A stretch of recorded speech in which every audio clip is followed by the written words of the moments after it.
Are you ready? Are you ready? You are ready? आणि किती वर्ष तुम्हाला त्रास हा? 9 वर्ष मी बिस्तरात लोळते आणि किडनीज फेल आहे. 1 वर्ष झाली किडनी डोनेट फेल आहे. 1 वर्ष झाला किडनी डोनेट फेल आहे. त्यामुळे तुम्ही चालू शकत नाही. कोणी म्हणजे करू शकत नाही.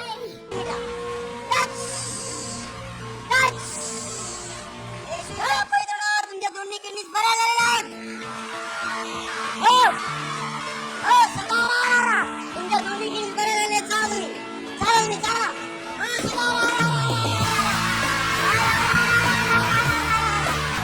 अमेरिका के चर्च ऑफ हाईलैंड के पास्टर क्रिस हॉस का कहना था कि उन लोगों ने 1 हफ्ता में ही 1 लाख हिंदुओं का कन्वर्ट क्रिश्चियनिटी में किया है और गवर्नमेंट की वजह से उनको कन्वर्जन में काफ़ी दिक्कत आ रहा है।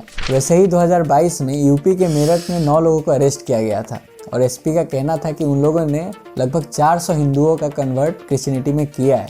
और 2023 में कानपुर में एक पास्टर को अरेस्ट किया गया था और ये एलिगेशन लगा था कि वहाँ के जो दलित्स हैं उनको क्रिश्चियन में कन्वर्ट होने के लिए उकसाया जा रहा है। मिशनरीज पे आए दिन ये एलिगेशन लगते रहते हैं कि ये लोग सर्विस देकर क्रिश्चियनिटी को प्रमोट करते हैं और बाकी रिलीजियस के लोगों को अपने रिलीजन में कन्वर्ट करते हैं। तो आप सभी का स्वागत है इस नए वीडियो में और इस वीडियो में हम समझने की कोशिश करते हैं कि इंडिया में कन्वर्जन केसेस कैसे इतना बढ़ रहा है और ये जो मिशनरीज पे इतने एलिगेशन लग रहे हैं कि कैसे ये साइलेंट कन्वर्जन कर रहे हैं और इन्हीं सब के रिलेटेड जितने भी क्वेश्चन हैं उसे हम समझने की कोशिश करते हैं। इंडिया का अगर हम पॉपुलेशन को देखें तो अनुमान लगाया जा रहा है कि 2023 में 1.4 बिलियन हो चुका है। 1951 में इंडिया का पॉपुलेशन 40 करोड़ था और तभी से सभी धर्मों का पॉपुलेशन भी बढ़ा है। हिंदू 30 करोड़ से 90 करोड़ हो गए हैं, वहीं मुस्लिम 4 करोड़ से 17 करोड़, क्रिश्चियन 80 लाख से 2.8 करोड़ और सिख 68 लाख से 2 करोड़, वहीं बुद्धिस्ट और जैन्स को मिला दे तो 50 लाख से 1.2 करोड़ हुए हैं। अगर हम क्रिश्चियन पॉपुलेशन को देखें तो सबसे ज़्यादा ये साउथ इंडिया और नॉर्थ ईस्ट इंडिया में है। जैसे केरला के स्टेट पॉपुलेशन में 18% क्रिश्चियंस हैं, वहीं तमिलनाडु में 6.2%, गोवा 25%, नागालैंड, मेघालय और अरुणाचल में ये लोग मेजोरिटी में हैं और मणिपुर में 1951 में क्रिश्चियन का पॉपुलेशन 12% था और अब ये बढ़कर 42% हो गया है। तो इंडिया में जितने भी क्रिश्चियन का पॉपुलेशन बढ़ रहा है उन पे ये एलिगेशन लगाया जा रहा है कि इनके जो भी मिशनरीज है वो लोग साइलेंट कन्वर्जन कर रहे हैं, वो भी अलग अलग तरीके से। प्यू रिसर्च डाटा के हिसाब से इंडिया का क्रिश्चियन पॉपुलेशन 2.4% है और इनमें से 0.4% कन्वर्टेड क्रिश्चियन है जो बाकी धर्म से क्रिश्चियनिटी को अपनाया है, क्योंकि 54% क्रिश्चियंस कर्म में बिलीव करते हैं। वहीं 29% का मानना है कि गंगा के पानी में प्यूरिफाइंग पावर होता है और 31% दिवाली सेलिब्रेट करते हैं और 22% क्रिश्चियंस वोमेन्स बिंदी लगाती है और ये सब हिंदुइज्म के कोर टीचिंग्स है। और इस डाटा से पता चलता है कि काफ़ी हिंदू लोग क्रिश्चियन में कन्वर्ट हुए हैं। एलिगेशन ये लगता है कि ये मिशनरीज इंडियन कल्चर को यूज़ करके रूरल और ट्राइबल लोगों के बीच क्रिश्चियनिटी को प्रमोट कर रहे हैं और उन्हें जीसस को हिंदू धर्म के भगवान से जोड़ते हैं या फिर लोगों को ये बताते हैं कि जो जीसस है वो हिंदू भगवान का ही कोई एक अवतार है। जैसे मदर मेरी के गोद में गणेश भगवान को दिखाना या फिर जीसस को हिंदू के भगवानों के अलग अलग फॉर्म में दिखाना। और इसीलिए भोले भाले जो लोग होते हैं वो इजीली इन सब चीज़ों को मान लेते हैं कि जीसस उनके ही भगवान का एक पार्ट है और क्रिश्चियनिटी को एक्सेप्ट कर लेते हैं। और साथ ही हिंदू भगवान का जो भजन होता है वैसा ही यूज़ करके ये लोग यीशु भजन बनाते हैं ताकि लोगों का भरोसा इजीली जीत पाए। अब जब लोग धीरे धीरे क्रिश्चियनिटी से कनेक्ट होने लगते हैं तो ये लोग उनके मन से उनके रिलीजन को निकाल के प्रॉपर तरीके से क्रिश्चियन बना देते हैं। दूसरा एलिगेशन ये लगता है कि ये मिशनरीज ज़रूरतमंद लोगों को झांसा देकर कन्वर्ट करवाते हैं कि उनका लाइफस्टाइल ये बेटर कर देंगे, जैसे उन्हें एजुकेशन देंगे, अच्छा हेल्थ केयर देंगे, यहाँ तक कि उनके लिए घर बनवा देंगे। 698,975 conversions this year alone.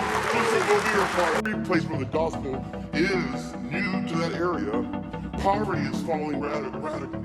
But you need to know that the number one determining factor of the decline of poverty is the gospel. In 1990, 52% of the world was in extreme poverty. In 2017, 16% of the world is now in extreme poverty. And in 2022, 9.2% of the world is in what's considered extreme poverty.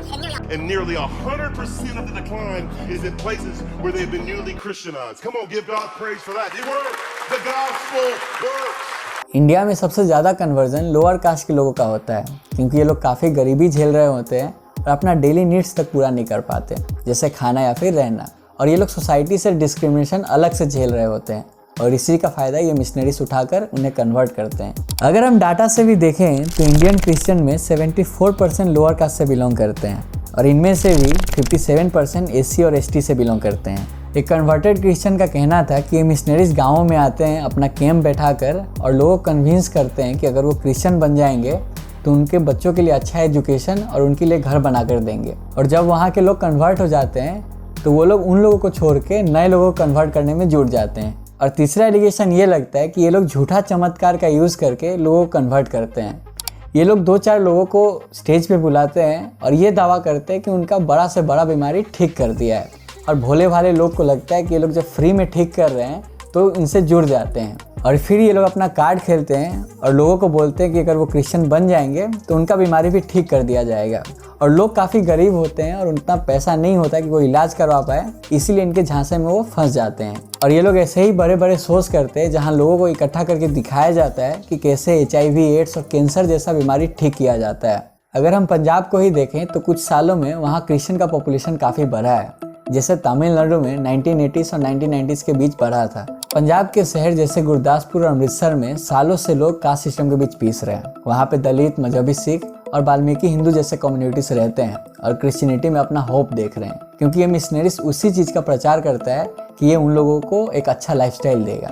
एक article में बताया गया है कि United Christian fund के president कमल बख्शी का कहना है कि पंजाब के 12,000 विलेजेस में से 8,000 विलेजेस में उनका कमेटी है और उनके मुताबिक 600 से 700 चर्चेस है अमृतसर और गुरदासपुर में, जिसमें से 60 से 70% चर्चेस पिछले 5 सालों में ही बने हैं। पंजाबी फोक सॉन्ग जैसे गिद्दा, टेप और बोलिया का यूज करके ये लोग जीसस को प्रमोट करते हैं और वीडियो में ये दिखाते हैं कि गांव के लोग जीसस को कैसे प्रे कर रहे हैं, ताकि इस चीज़ से गांव के लोगों को कनेक्ट कर पाएं।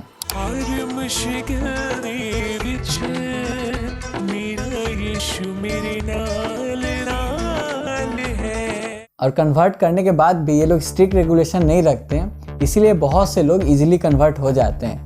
जैसे जो पंजाबी लोग होते हैं वो लोग इजीली टर्बन पहनकर क्रिश्चियन बने रहते हैं, या फिर जो लोग हैं वो अपना नाम भी नहीं बदलते लेकिन वो क्रिश्चियन होते हैं। 2011 सेंसस के हिसाब से अमृतसर में सिर्फ 2% क्रिश्चियन थे और गुरदासपुर में 7.68%। और इंडिया टुडे के रिपोर्ट में बताया गया है कि गुरदासपुर में क्रिश्चियन वोट 17 से 20% तक है।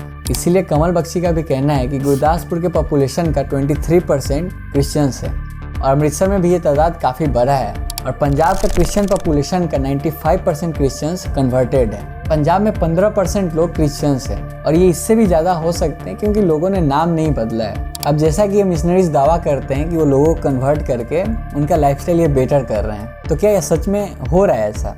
अब यही क्वेश्चन पूछा गया कन्वर्टेड क्रिश्चियन से, तो उसका कहना था जब वो लोग क्रिश्चियन बने तो चर्चेस का कहना था कि वो उन लोगों में इक्वलिटी लाएंगे और उनके इंटरेस्ट को प्रोटेक्ट करेंगे, लेकिन जब वो क्रिश्चियन में कन्वर्ट हो गए तो उनके साथ ज़्यादा डिस्क्रिमिनेशन हो रहा था। जैसे कि उनके बच्चे झांसी के क्रिश्चियन स्कूल्स में पढ़ते थे और 6-7 के बाद उनके बच्चे को निकाल दिया गया क्योंकि वो गरीब थे और फीस नहीं दे पा रहे थे। इसलिए बहुत लोग वापस हिंदू में रिकन्वर्ट होते हैं। फिलहाल यूएसए में सबसे ज़्यादा क्रिश्चियंस हैं, लेकिन वहाँ के यूथ्स अब रिलीजन को उतना फॉलो नहीं करते हैं। लगभग 30% ऐसे यूथ हैं जो किसी भी रिलीजन को फॉलो नहीं करते हैं और यही टेंशन वहाँ के मिशनरीज को हो रहा है। और ये एशियन और अफ्रीकन जैसे कंट्रीज़ को देख रहे हैं जहाँ पॉपुलेशन ज़्यादा है और इनके लिए अपॉर्चुनिटी भी ज़्यादा है। अगर हम चाइना को भी देखें तो वहाँ पे भी क्रिश्चियनिटी काफ़ी तेज़ी से फैल रहा है और 2030 तक वहाँ पे यूएस से भी ज़्यादा क्रिश्चियन पॉपुलेशन हो जाएगा। अब कन्वर्जन्स को लेके सुप्रीम कोर्ट ऑफ इंडिया का कहना था कि यहाँ पे कन्वर्जन लीगल है, लेकिन फोर्स कन्वर्जन एक क्राइम है।